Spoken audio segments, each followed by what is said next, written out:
എവിടെയായിരുന്നു ഇത്ര നേരം? കാറിന്റെ ടയർ പഞ്ചറായി. പിന്നെ ഇന്ദു അല്ല അച്ചുവേട്ടന് ഒരു ലിഫ്റ്റ് തരായിരുന്നു. ഏട്ടനറിയില്ലേ? നല്ല ചോദ്യം. രാമേഷനും ഞാനും പഴയ ഫ്രണ്ട്സ് അല്ലേ? School mates, college mates.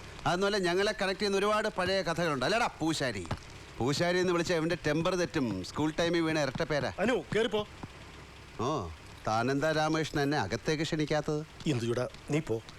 എൻ്റെ പെങ്ങളെ കാണാൻ ഒരു കൂട്ടർ വരുന്നുണ്ട്. പറഞ്ഞു തൻ്റെ അനിയത്തി. അവൾ കൊള്ളാവടോ. തനിക്കും തൻ്റെ അച്ഛനും ഇല്ലാത്തൊരു സെൻസ് ഓഫ് ഹ്യൂമറും ഒരു ക്യാരക്ടറും ഉണ്ടാ കൊച്ചിന്. മോനെ ദിനേശ, കൊള്ളാവുന്ന വല്ലവൻ്റെ കൂടെ പറഞ്ഞു വിടാവള്ളേ. അറിയോ നിനക്കവരെ? കോലപ്പുള്ളിയാ കോലപ്പുള്ളി. എന്ത് ധൈര്യത്തിലാണ് നീ അവന്റെ കൂടെ വണ്ടി കയറി വന്നത്? പെണ്ണ് കാണാൻ വന്ന കൂട്ടര് നിന്നെ അവന്റെ കൂടെ കെട്ടിയെടുക്കുന്നത് കാണാൻ കൂടെ ഉണ്ടായിരുന്നാൽ എന്താ സംഭവിക്കാന്നറിയോ? ആ എണ്ണം കേട്ട നായിന്റെ മോന്റെ ദൃഷ്ടി പതിഞ്ഞാ മതി.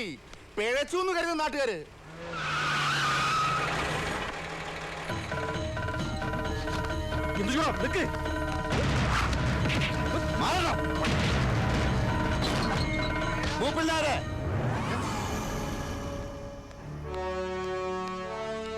എന്റെ ദൃഷ്ടി പതിഞ്ഞിട്ട് പിഴച്ചുപോയ എത്ര പെണ്ണുങ്ങളുണ്ടോ തന്റെ തറവാട്ടില്? പറയണോ?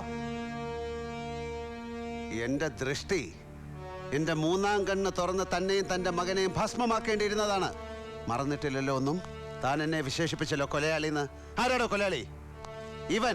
ഇവനല്ലേ അത്? പോൾ ആസാദ് എന്ന എന്റെ സുഹൃത്തിനെ ബിയർ ബോട്ടിൽ പൊട്ടിച്ച് പള്ളക്ക് കയറ്റി കൊന്നവൻ ഇവൻ.